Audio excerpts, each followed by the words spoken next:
resistance is futile.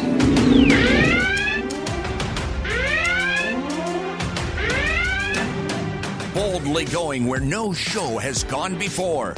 This is the Week in Geek with David D. Squared, your source for geek and pop culture news that's trending now. Broadcasting from the Gregory Ricks and Associates Wealth Management Studios, here's D. Squared.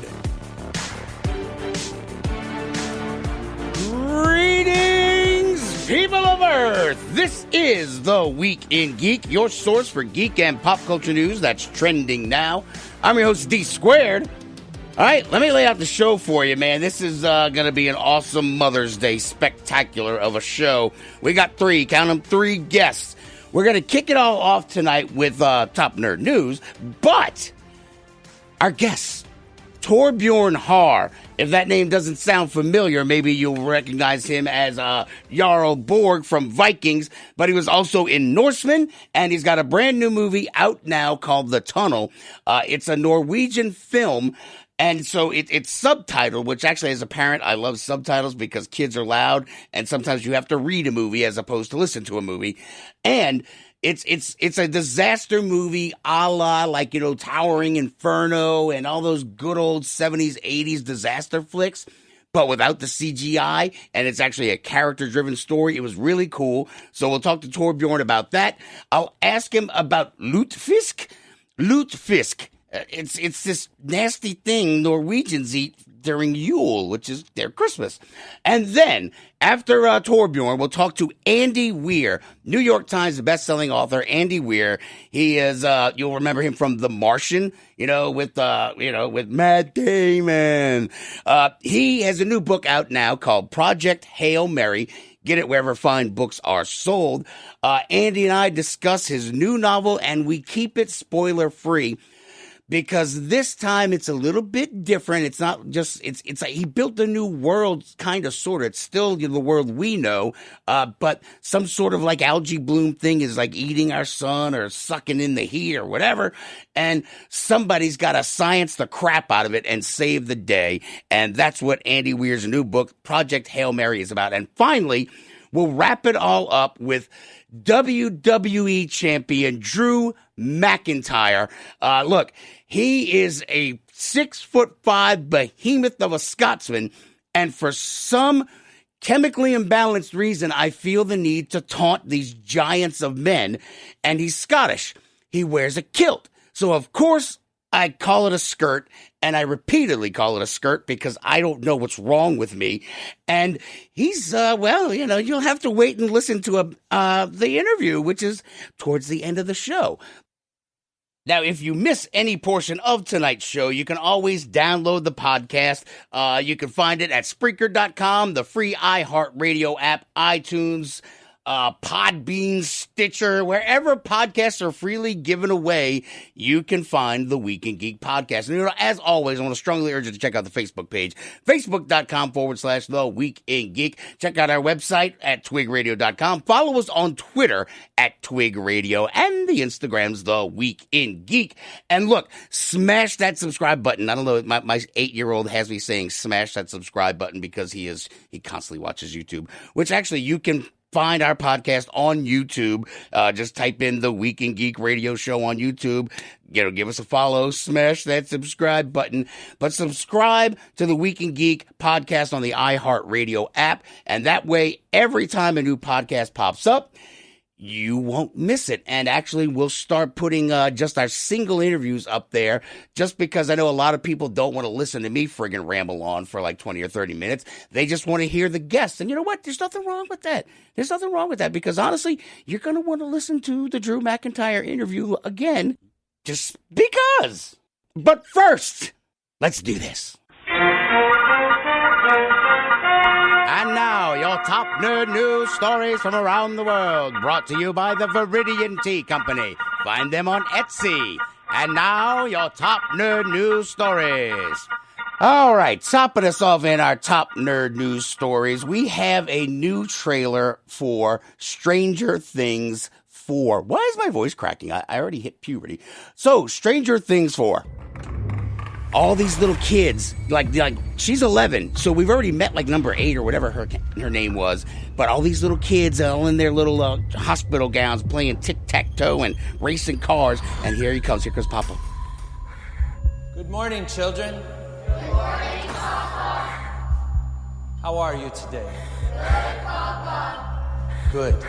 I'm glad to hear it, because today I have something very special planned for you.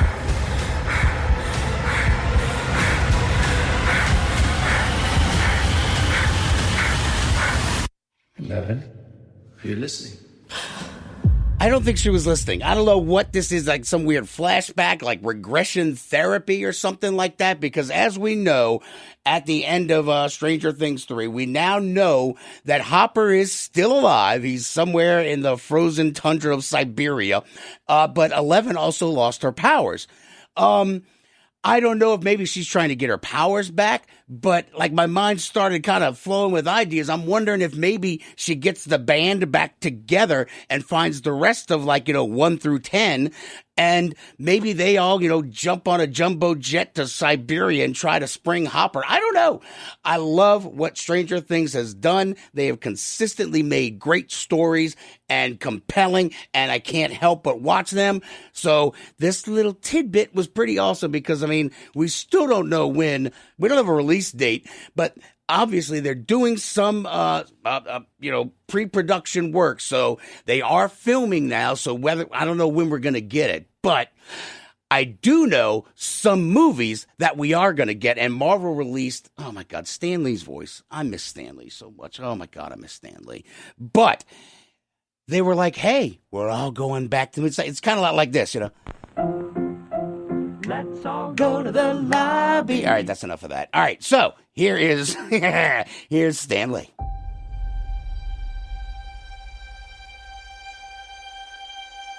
I love being with people. It's the most incredible thing in the world.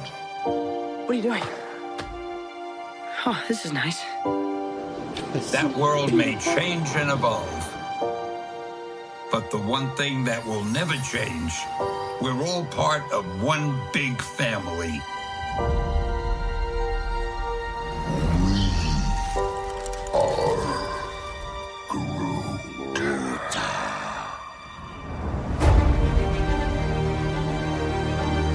That man next to you, he's your brother. That woman over there, she's your sister. Higher, further, faster, baby. That's right. We're all part of one universe. Wakanda forever! That moves ever upward and onward to greater glory.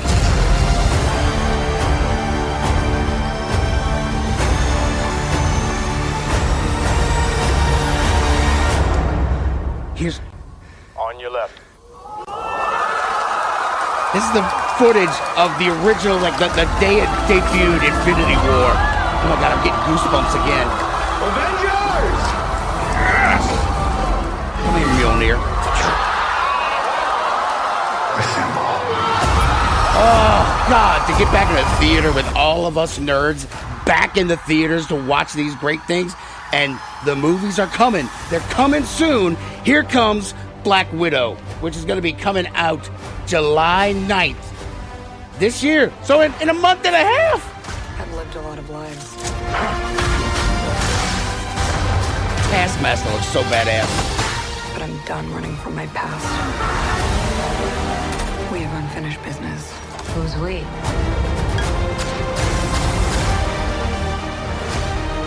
July 9th, Black Widow. Now, Shang-Chi and the Legend of the Ten Rings. September 3rd, baby. Oh. When you love something, The Eternals. fight for it. I don't know what I think. I don't think I'm really going to care about the Eternals, but that's November, so it'll be like a Thanksgiving You changed everything. thing. Yeah, maybe. Kind of meh on it. Spidey, December 17th, and then Doctor Strange, March 25th, 2022. Thor: Love and Thunder, May 6th. Wakanda Forever, July 8th, 2022. What are we going to do with that? And then the Marvels. Oh, my God. Oh, wait. I got to pause it. I got to, hold on. Woosah. Okay, all right. Let me just recap all what just happened is because they are taunting us with all these films that are going to be coming out. And I guess now I'm finally realizing how much I maybe do miss being in a theater with everybody. Like, just when Captain America and Thor are fighting Thanos and he picks up Mjolnir, and then when the whole gang comes back together on your left, and just everybody, oh my God, I miss that, okay? All right, now I officially miss that. And it's coming back soon, though, man. July, in just like 2 months from now. July 9th. It's May 9th right now. Mother's Day.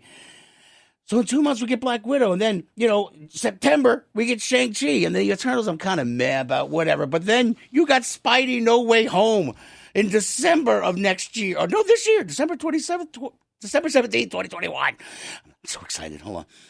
Woosah again. Deep breaths. And then Doctor Strange in the Multiverse of Madness, then Thor, Love and Thunder, Black Panther, Wakanda Forever. That's July 8th of 2022. What is that going to be? I don't know.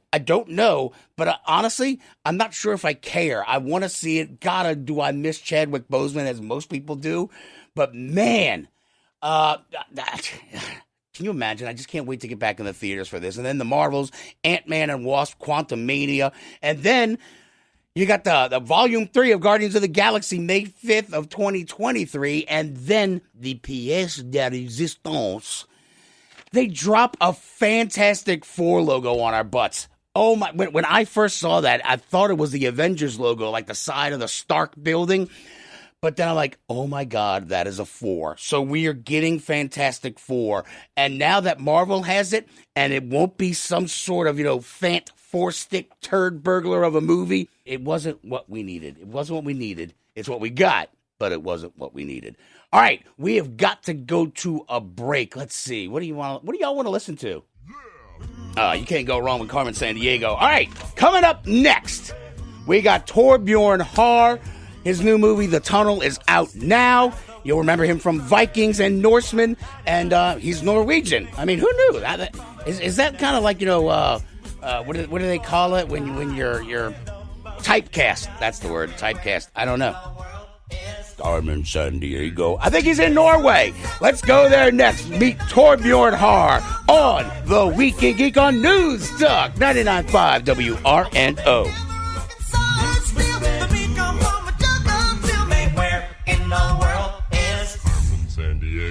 Norway. Hey y'all, D Squared here, and I'm joined by a special guest, the Go Forblin, to bring you a special announcement. That's right. Go 4 Games, your friendly neighborhood game shop since 2010, is moving to 4953 West Napoleon Avenue in the Napoleon Plaza. Keep up to date with the move and Go 4Blin's adventure on Facebook, Instagram, and Twitter at Go 4 Games NOLA and go4gamesnola.com. What's that? Oh, he says he can't wait for you to see his new pick of location at 4953 West Napoleon Avenue. Are you suffering from live music withdrawals? Would you believe that New Orleans' best bands are being captured by a mad scientist, experimented upon mercilessly, and forced to play for their very lives? It's horrifying, but you can help. Sundays at 8 p.m. Tune in and enjoy groups of all styles on Escape from the Secret Lab, New Orleans' maddest weekly live game show. Watch it now, before it's too late. Too late? It is already too late! Watch and learn at escapefromthesecretlab.com.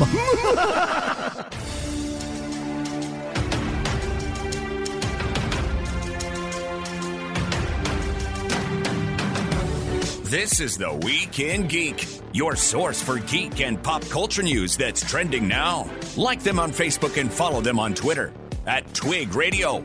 Do it now. Welcome back into the Week in Geek, your source for geek and pop culture news that's trending now. I'm your host, D Squared. Let's go to the guest line. Amanda award-winning actor from you recognize him from the Vikings on the History Channel, Norsemen on Netflix, and his latest movie out now on video on demand, The Tunnel. Thorbjorn Harr joins us. Thorbjorn, how are you doing today, man? I'm doing fine, thank you. Look, how are you? I'm doing great, man. It's a pleasure to speak to you. Let's talk about The Tunnel. I got a little screener of it, and I was able to watch it. And this is really, it reminds me of some of those 1970s and 80s, like the Towering Inferno, Poseidon Adventure. It's like this disaster movie, but it's set in Norway and the tunnel system there. Tell me a little bit about how this disaster film works, because if you get trapped in a tunnel in Norway, you're kind of on your own, right? It's your responsibility. That's these tunnels go so deep and they're so long, many miles long, and so it's kind of if you go in there, if you go down, you're on your own if something happens, because it's so long. It's really hard and quite impossible for the first responders to go in if there's a fire. And I think it's actually written, and you can on the road you can expect to get help. Going into a tunnel, not so much. and that's what this movie is about. Well, one of the things that I really enjoyed about it was that it wasn't some sort of like spectacle driven. It didn't have these huge explosions and CGI stuff. It was a very character driven drama is what The Tunnel was. Yeah, and that's what we're really proud of, and that's kind of how we made this movie, because there's no green screen, there's no, as you said, CGI special effects put on afterwards. It's all done on location, and that means we shot this film, inside a real tunnel, and I think you can tell when you see this movie that it's something else, and the intensity and the acting, it's really something else to be a part of this project, because it was for real for us too. We're visiting with Thorbjorn Harr. The Tunnel is out now on video on demand. Look, one of the other things, though, as an American, I was kind of glad to see that, we're not the only ones when crisis strikes that just ignores authority and direction and just kind of like, oh, we got to get out of here. Ignoring people trying to, like, hey, we should do this. And they're like, nope, up yours. I'm out of here. And that was, it was fun to see that from an American perspective, watching that, okay, maybe I'm not as dumb and we act silly when there's a disaster here. No, you're not. We're the same all over. But that's one of the fun things about watching any action movies is you sit there with the question, what would I have done if this happened? Would you go like that and just run out and not thinking of anyone else, or would you go in like my character does and try to save people? So that's the big question, and I was lucky. At least in this movie, I got to be the guy that went in and did something and helped others. So you were the good guy. Well, look, it's funny. What really pissed me off about the movie, though, Thorbjorn, is that the villain escapes. The villain, you see him at the beginning of the movie. He causes the accident, and then he just kind of walks off into the sunset. That stupid blue bag. Yeah, but that's life, The bad guys, they in real life, they often escape. That's the terrible thing. It really is. But, I'm sorry, I couldn't help it. That was literally the first thing when I saw the end of the movie. I'm like, son of a biscuit. I'm like, gosh darn it, how did that thing get away? We're visiting with Thorbjorn Harr. Look, let's talk a little bit about Vikings and Norsemen, though. When you were in those... I kind of wonder, do you ever wonder what those battles were like when the Vikings were roaming the earth? Do you ever wonder how crazy and insane those battles were from just like the random foot soldiers' experience on those battlefields? Yeah, I mean, when we shot Vikings and did all these fighting scenes, big scenes in Vikings, there were, hundreds of extras, and we did those. The fighting scenes felt real, and we always thought, when this was how they fought out the wars, it was crazy. But one of the fun facts I've discovered after being a part of Vikings is those battles, they cannot have lasted for long, because fighting like that for 20 minutes, you're completely done, Right. So they have. I mean, all those battles they cannot have lasted for a long time, because it's devastating. you're completely on your feet when at the end of it. But I mean, it was doing the fighting scenes in Vikings was one of the most fun things I've ever done. Well, talking about the realism, in season 3 of Norsemen, when they're having these speeches across the battlefield, I couldn't help but laugh because I've always wondered during so many of these epic movies when the general or the leader is going up and down like Lord of the Rings, and they're on their horse and they're trying to give a speech. Nobody can hear them. There's some poor foot soldier in the back going, "Oi, my lord, speak up! I can't hear you in the back." I mean, just imagine that, man.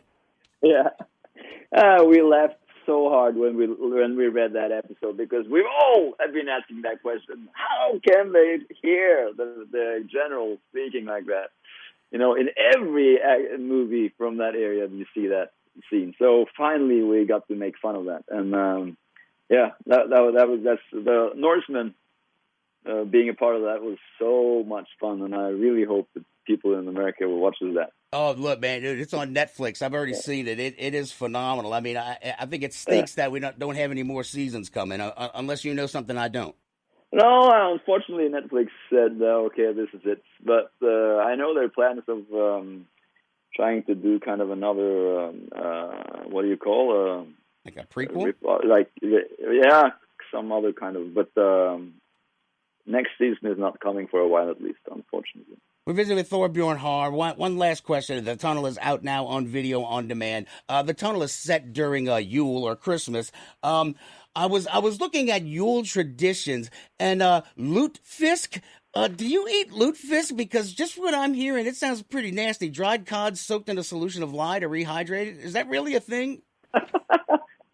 I'm sorry to say it is a thing, and that's yeah. And we all wonder why. Every Norwegian, why do we keep on eating this every Christmas? But that's tradition for you. You just have to continue doing it. So, but it's only at Christmas. Okay, I'm glad you pointed that out. No, we do the lutefisk, the cod thing. That's what we do. That is awesome. Thorbjorn Harr has been, I guess. Thorbjorn, hey, where can people follow you on social media and keep up with all your work, man? Oh, they can follow me on Instagram. It's HERR.HARR. Gotcha. It means Mr. Harr in Norwegian, so it's the Harr. That is awesome. So HERR.HARR on Instagram. All right, Thorbjorn, thank you so much for your time today, and I can't recommend The Tunnel enough. It is a great character-driven story, and I enjoyed the heck out of it, man. Have a wonderful day. Thank you so much for your time, man. Thank you. All right, coming up next, New York Times best-selling author of The Martian, Andy Weir, will join us. His new book, Project Hail Mary, is out now.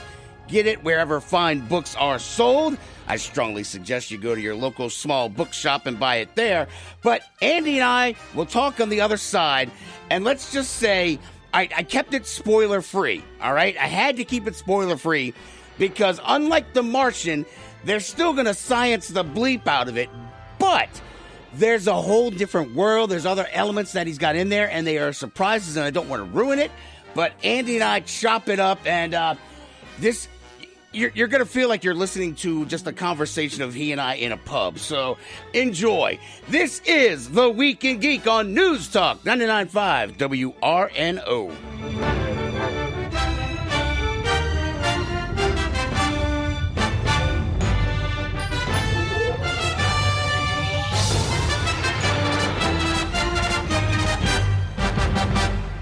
In From the Storm fanzine highlights Black female characters in comics and sci-fi. The fanzine is for and by Black women, featuring original artwork, interviews, and cultural criticism. As Black women fans, we have unique perspectives that are often silenced and discouraged in mainstream outlets. In From the Storm is a shelter from the storm, a place for Black women to gather, learn, and discuss our Black female nerddom. Find them at infromthestormzine.com or at In From the Storm on Facebook. What what do you get the nerd who has everything? A gift card from D4 Tabletop Gaming Cafe, and let them figure it out. D4 Tabletop Gaming Cafe at 8228 Oak Street is open for the holidays, so head over and check out their expanded inventory of miniatures and miniature paints, board games, RPGs, TCGs. Or you can reserve a table for your next game night. Find them on Facebook at D4 Tabletop Gaming Cafe, or go to their location at 8228 Oak Street, just 2 blocks off of Carrollton. Or go to their website at d4cafe.biz.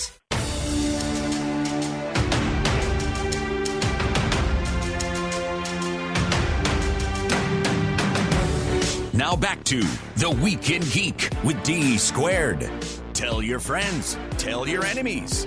Yeah, definitely tell your enemies. Welcome back into The Week in Geek. Thanks a lot for that voice guy. Glowing recommendation. I am your host, D Squared. Let's go to the guest line. New York Times best-selling author Andy Weir joins us. His new novel is out now. Andy, Project Hail Mary. It's out now. How are you doing today, sir? I'm doing great. Thanks for having me on the show. Absolutely, man. I mean, I can't not have you on the show. You're a New York Times best-selling author, and I have this strange, weird fascination with books and the dead trees that go in them. And quick side note, I need paper books. I don't know. What are your thoughts on paper books versus the whole tablet? I'm the same. I too am a fossil who needs paper books. I think I'm probably, we're probably the last generation of folks that will just kind of feel a need for paper books. I think everyone else will be comfortable reading e-readers, but for me, it's just, how I grew up. I mean, e-reader books weren't even really a thing until I was, in my 30s or even probably 40s. So it's just not the reading experience I'm used to. No, exactly. And then it's handy to kill roaches, and it's just a wonderful aspect of it. Yeah, I suppose. I try not to do that with books that I like. No, that's what the hardcovers are for, with the dust jacket. Be like, the book is safe. I got the dust jacket. It's good. Yeah, I can kill a roach. So, Andy, let's get into it, man. Project Hail Mary. It's out now wherever fine books are sold. Support your local small business and small bookshops. But so this is your I guess how do we say, it's not like your third attempt, but this is something that came out of a short story of yours called Zek, right? Not a short story. Zek was originally intended to be a full-length novel, okay. And I thought that thing was going to be my magnum opus. I thought this was going to be what I'm known for. The Martian will be like The Hobbit. It'll be just this thing that I wrote before Zek. This is going to be my big thing. And I worked on Zek for about a year. I got 70,000 words into it, and it was only then that I realized it sucks. And yeah, that's a bad revelation to have, by the way. And so I ditched it. I backburnered it, and I just kind of gave up on that. It was not a pleasant time for me. I felt really bad, But self-realization is good. Look, when I first got into radio, like 6 months in, I stepped back, then I listened to the show. I'm like, my God, I am awful at this. And I went and found myself a co-host. I'm just like, I am too riddled with ADD, and I'm all over the map. I need somebody to keep me on the straight and narrow. But no, I get what you're saying, man. So then it just sat in the back burner, and then what happened? Well, and then I got it. I just didn't think about it anymore. I wrote Artemis in between those events. Mm-hmm. And I then when I was working on this book, Jacques had some really good concepts and elements in it that I just couldn't ignore. I kept coming back to them. I kept thinking, man, there was some good stuff in there that I did not properly, service. I could have done a lot better than I did. And so I got to thinking about it more and more, and I ended up stealing the elements in it that were good. There were a couple of, basically diamonds in the rough, and digging those out and making a book out of them turned out to be, well, that's what became Project Hail Mary. And I'm real glad I did, because I'm I'm really happy with how it turned out. Well, then, let's talk a little bit about the book. Basically, it centers on a guy named Ryland Grace, and it's he wakes up, he doesn't remember who he is, and it turns out that the entire, not just the world, so it's not like Mark Watney's stuck on Mars trying to science the crap out of it and get back home. This is sort of, the stakes are higher, and he's got to remember who he is, and that's really, really cool, because I guess since I have you, I've heard you say that you suck at basically making characters, but I tend to disagree because there's a lot of character growth in this here book, man. Oh, thank you, because that was deliberate.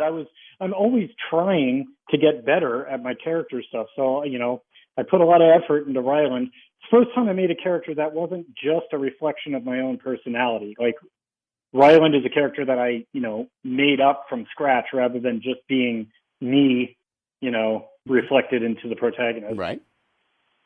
So, thanks. Well, and now one of the other things, though, something that has always stood out about you get much acclaim for, is just the actual science behind this stuff. And I guess to give a little, the astrophage, what is it called? The microbe that's eating the sun. Right. Is there really a microbe or something out there that could actually do this? Because that's what scares the crap out of me, because like you do the science and the work. So now I'm freaking out, like if I got to like duck and cover under my desk at school or something, man. Well, I don't think we're in any danger of a sun-eating bacteria showing up in real life. I think it's safe to say that's in the realm of science fiction. Although, to be super picky accurate, astrophage isn't actually eating the sun. Okay. The sun's fine. It's not going anywhere. It's just absorbing so much of the solar energy that Earth is in danger. It's like algae living in the ocean.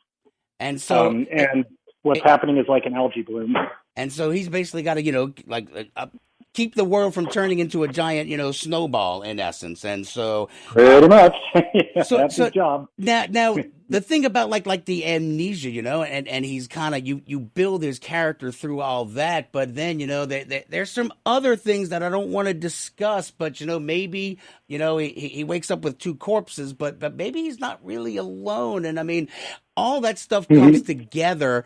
How did you, I guess, work all that stuff in without kind of giving anything away as to the world building that you did? That's a good question. Let's talk about the world building, because this isn't just like Mars, where everybody knows, they're flying drones on Mars now, which is pretty damn sweet.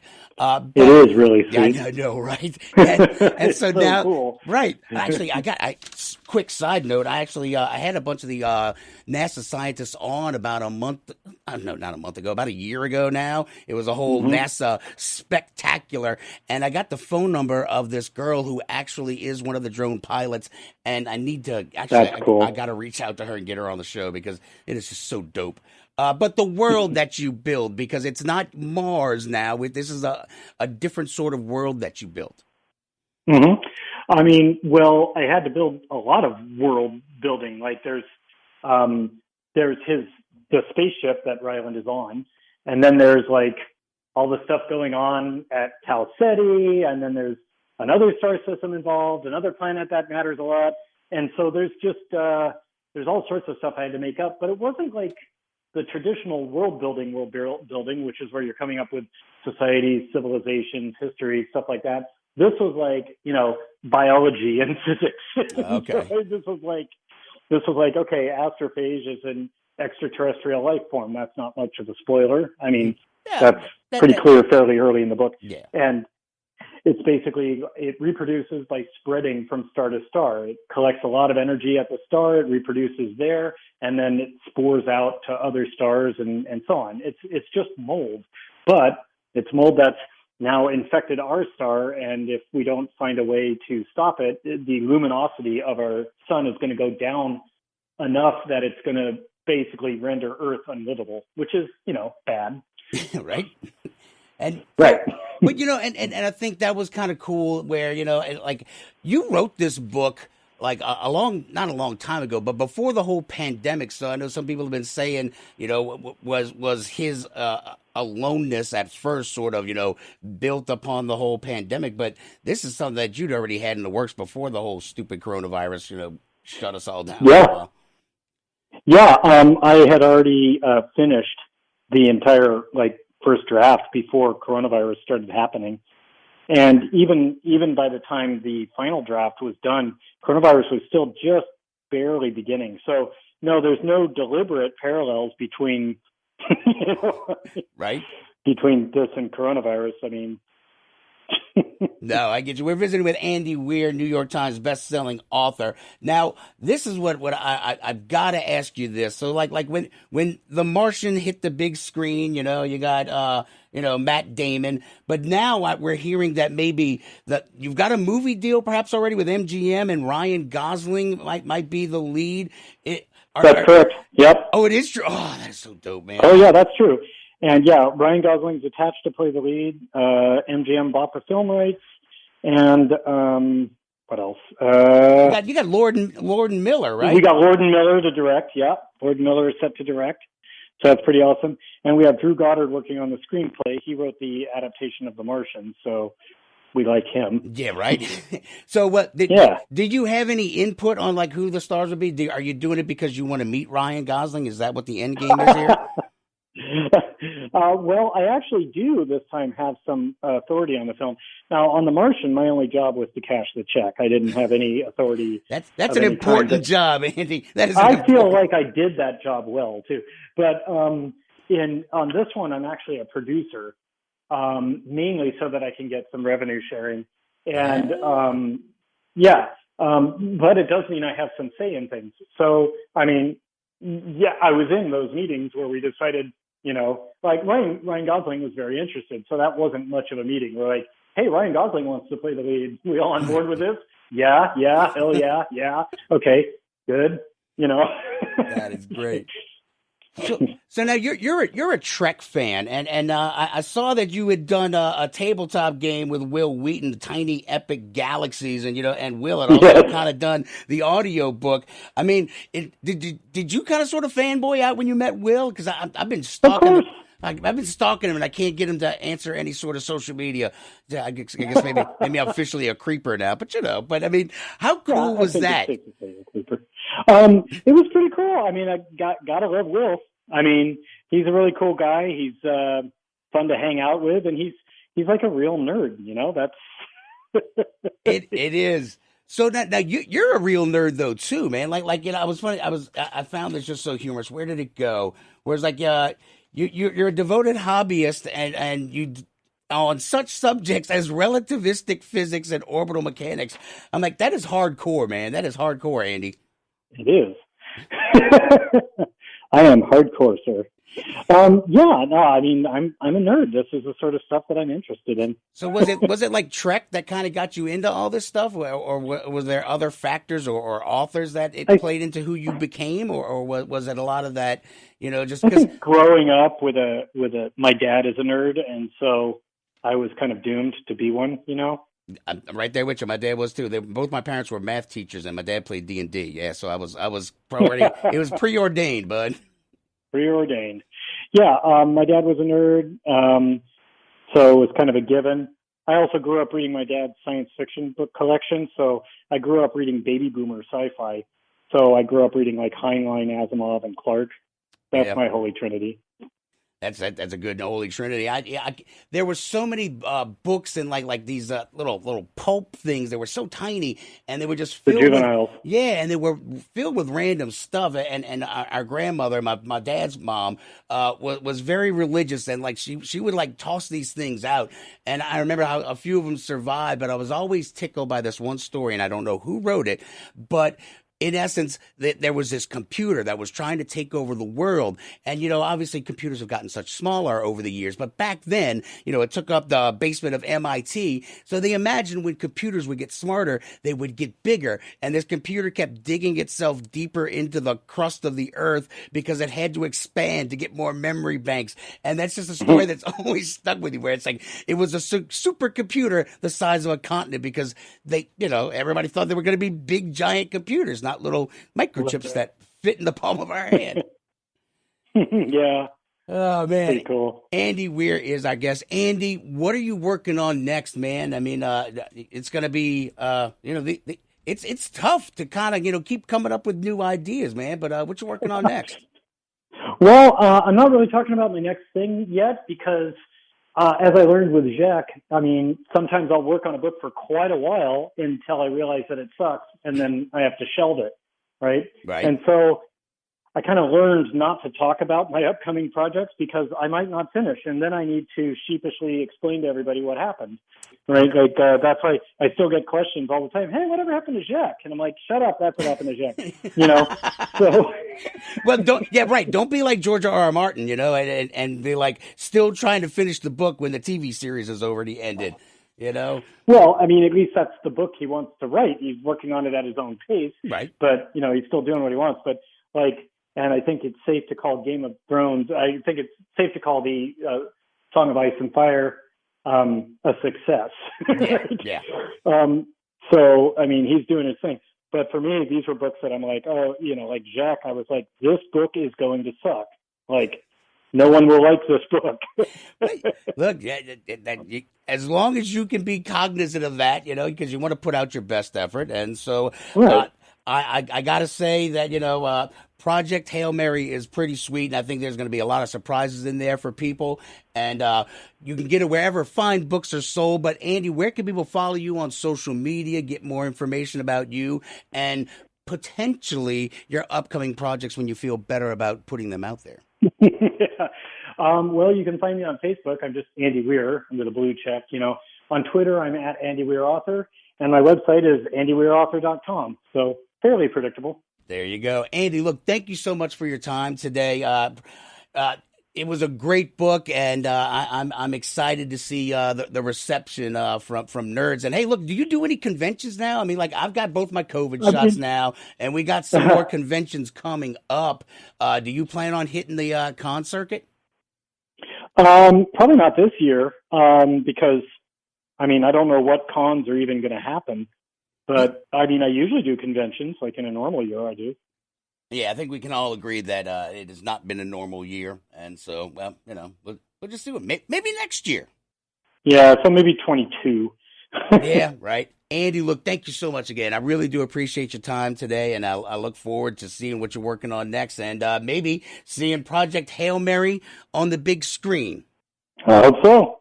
Thank you so much, man. Thanks for having me. Yes, sir.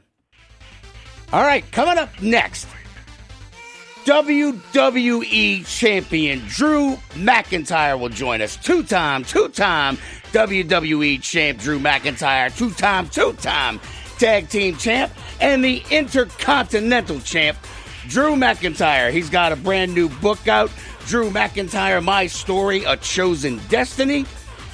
And I don't know what it is. I think I have issues. I don't know why I enjoy taunting 6'5", 6'8" behemoths, but something is chemically wrong with me because he's Scottish. And so obviously I have to ask him about his skirt collection. Yeah, I did it. Scungy advised me strongly not to call his kilt a skirt. But look, man, you put it out there, I'm going to have to call you on it. You wore a skirt and you complained because it was too hot. His twigs and berries needed to breathe or something, I don't know. But we'll talk to Drew McIntyre on the other side of this break on The Week in Geek on News Talk 99.5 WRNO.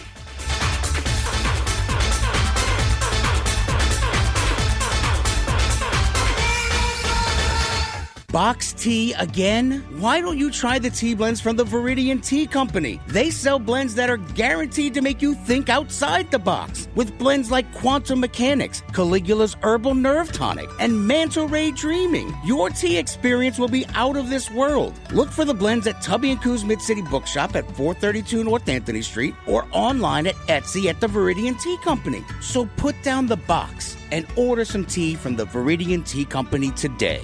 Sincerely, your taste buds. Tubby & Coos Mid-City Bookshop invites you to browse their specially curated collection at tubbyandcoos.com. While the store at 432 North Anthony Street may be closed for browsing, you can order online and have it shipped directly to you or stop by for porch pickups. Follow them on social media for updates and virtual events at Tubby & Coos on Facebook, Instagram, and Twitter. So toss a coin to your bookkeeper and help Tubby & Coos, the nerd mecca, survive the pandemic and 2020. Go to tubbyandcoos.com today.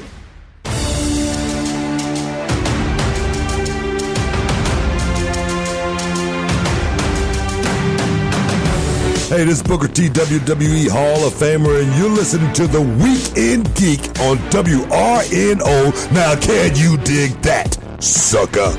Welcome back into The Weekend Geek, your source for geek and pop culture news that's trending now. I'm your host, D Squared. Let's go to the guest line. Two-time WWE champ, two-time tag team Intercontinental champ, Drew McIntyre. Drew, what's shaking, bacon? How are you, D Squared? That's an awesome intro right there. You're welcome, man. Look, I'm stoked to have you, dude. So let's jump right into this. You've got a new tell-all book, Chosen Destiny, My Story. Usually when people put out tell-all tales in books, it's people who don't like you. But you flip the script on them, dude. This is all you, huh, bro?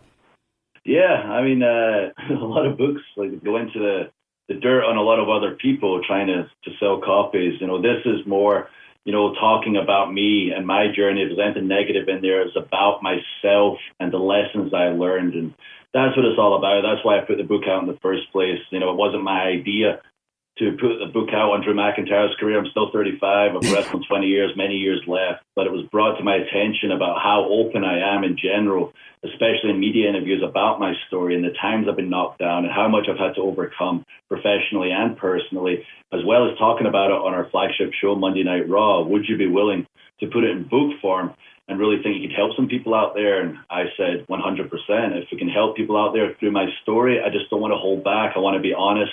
I'm going to tell them how it is, and you see in A Chosen Destiny, my life story is anything from glamorous the entire time. I got a lot of ups, but I got a lot of downs, and I've hit rock bottom, and I've been 10 feet below rock bottom. I've had to dig myself up to rock bottom to start again before finally finding myself to the top of my industry. But if I can help some people out there through the lessons I've learned, through the tough times I've overcame, that's what this book's all about. Well, and that's something I wanted to talk about, especially like back in 2014 when you were let go by WWE. Like, I was a mama's boy. When my mom died, I was just a broken shell of a man. But back in 2014, did you feel as if like the firing was sort of like justified? And did you have to fall further, just like you said, like 10 feet below rock bottom before you really were able to kind of dig yourself back up? Yeah, I did have to keep falling. I lost my mom in 2012. So I was still with WWE for 2 more years. So that 2 years in particular, I was just out of control. Outside of the ring, it wasn't burning the candle at both ends. The whole candle was just on fire by that point. But I was able to keep it together at work, so nobody at work knew, or they would have got me the help I needed. It was just in my private time with a couple of people that I would hang out with that I kept falling and falling. And when I got fired, it was necessary for a bunch of reasons. I was able to get perspective that, wow, you were living your dream and you let it slip away, and obviously you were going through a lot, but you really weren't giving it your all in the areas you could have gave it your all. And I continued down that path. It's not like I suddenly improved. Like, when I was outside of WWE, I did work very hard. I was very successful professionally. I became the biggest independent wrestler outside of WWE, but I was still, having those bad habits. I still hadn't dealt with all the emotions that I've been going through over those past few years from losing my mom, and I still was drinking all the time. And it took breaking my neck at a match in England and coming back home to Tampa, Florida, here where I live, for 8 weeks and sitting with my girlfriend at the time, current wife, and having a very serious heart-to-heart, as I detail in the book, about, her telling me, Drew, I'm worried about you. You're going to crash and burn soon living this way. And also, I'm going to leave your butt because it's not fair in us or our relationship.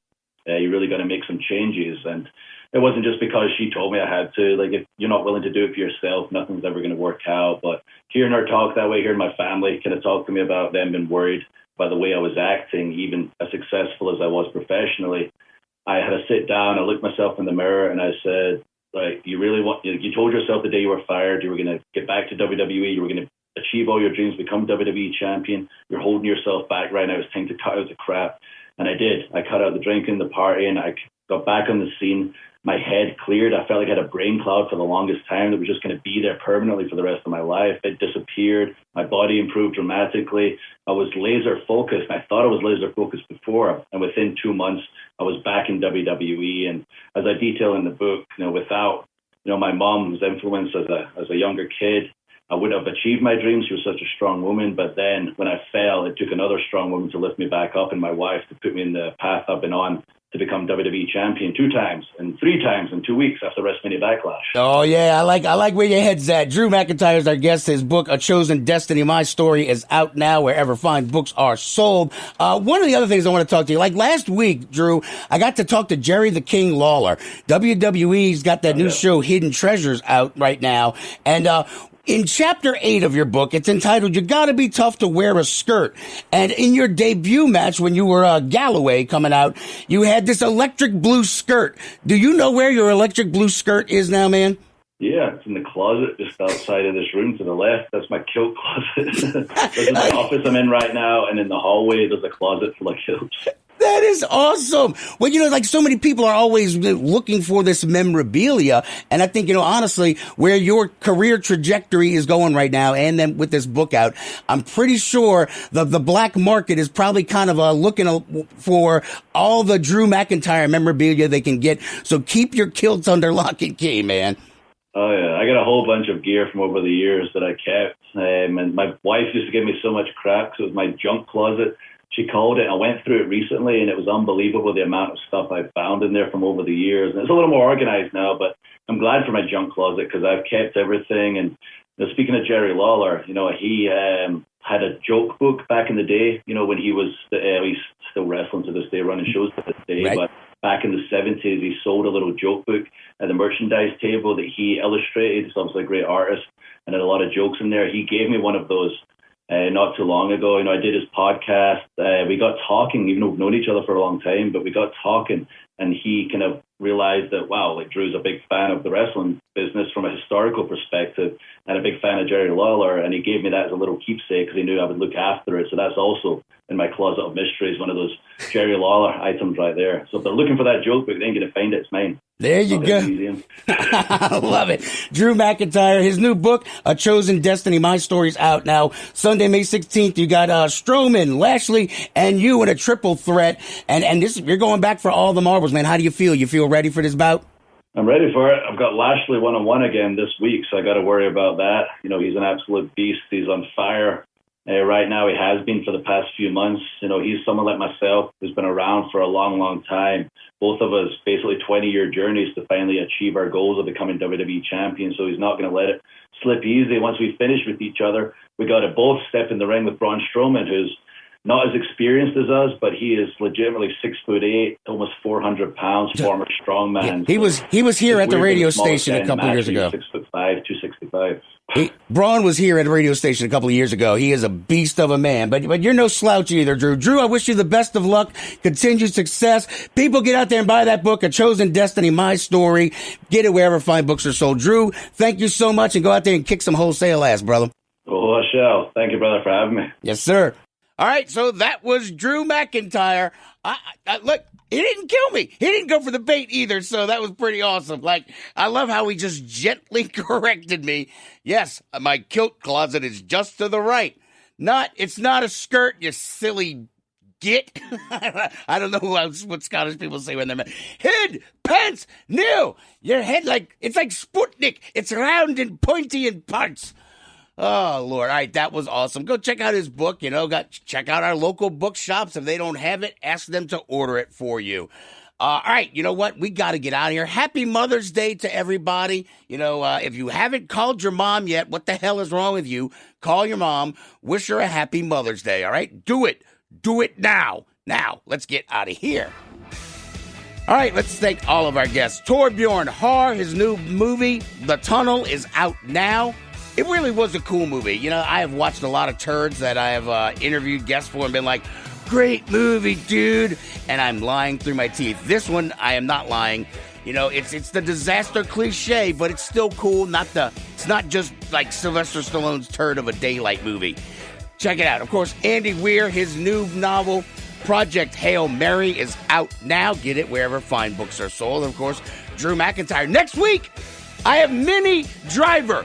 Minnie Driver. She's very prim and proper, and she went to finishing school.